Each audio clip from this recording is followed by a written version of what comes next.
Little Zenichi was born on February 16, 1222, in Awa Province to a fisherman's family.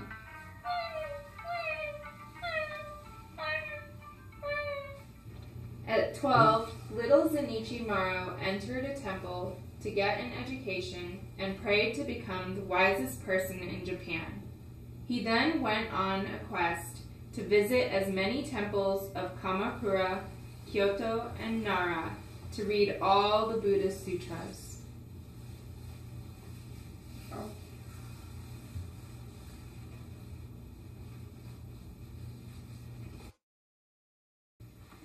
From these studies, Zenichi Maro concluded that the Lotus Sutra was the highest teaching among the Buddhist sutras, and he realized that this teaching could save all people from suffering. So, on April 28, 1253, he spoke publicly and chanted Myoho Renge Kyo 3 times in a strong voice.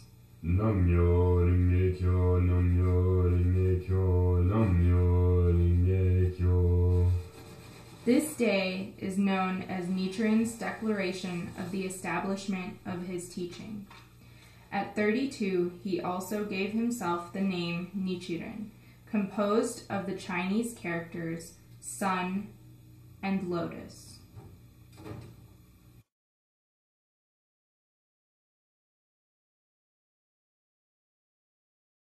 Nichiren survived many persecutions in which he was attacked, verbally and physically.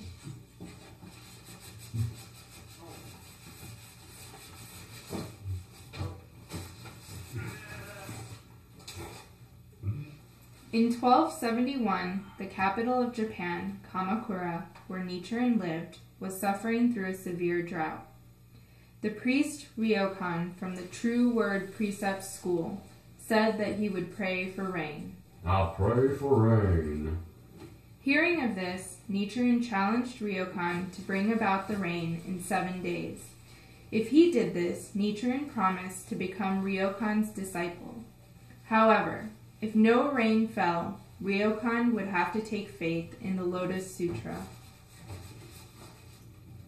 After 14 days, the rain had yet to come, and Ryokan had clearly lost the challenge.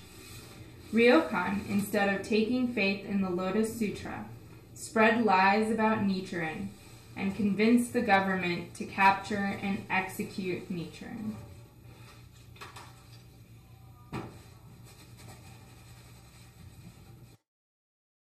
A little after midnight, Nichiren, accompanied by Shijo Kingo and under the guard of Heino Samon and a group of samurai, was taken to Tatsunokuchi Beach to be executed. Despite the fact that he was about to die, Nichiren showed no fear. I'm not afraid.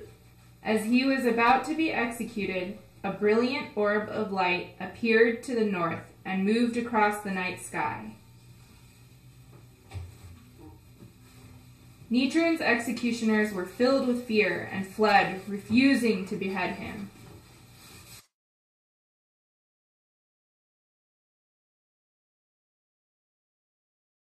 From that day on, Nichiren began to fully display the actions of the true Buddha of the latter day of the law, and in that capacity inscribed the mandala known as the Gohonzon.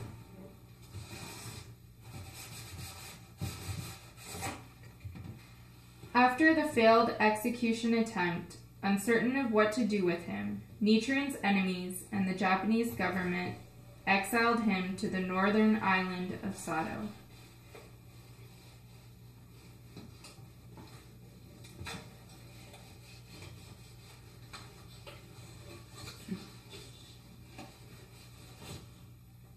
Because the living conditions on Sado were so severe, they were certain Nichiren would perish there. When he arrived on Sado, Nichiren was made to live in a cemetery in a broken-down shrine. Over the next 2 years, Nichiren endured many hardships, but continued to write to and encourage all of his disciples to persevere through their own struggles. It was during this time on Sado that Nichiren wrote many of his major writings, that we still study and live today.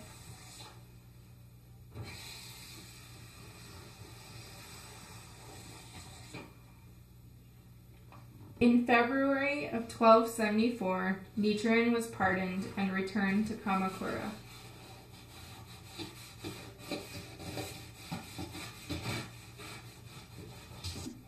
Upon his return, he again remonstrated with Heino Simon, trying with all his might to show the error of their beliefs. Heino Simon refused to heed his warning.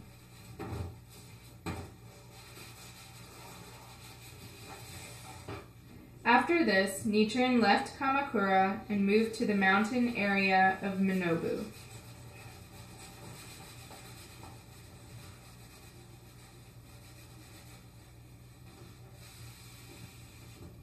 He decided it was time to focus on training his disciples and laying down his teachings for future generations of Nichiren Buddhists. Over the next several years, Nichiren's disciples continued to spread his teachings in many parts of Japan. As a result, they encountered opposition from other Buddhist schools.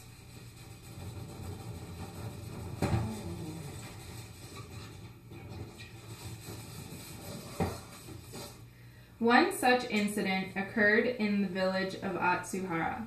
20 of Nichiren's disciples were arrested and taken to Kamakura. Once there, Heino Simon interrogated and tortured Nichiren's disciples. He threatened to kill them unless they renounced their belief in Nichiren Buddhism. They all refused, and 3 of them were executed.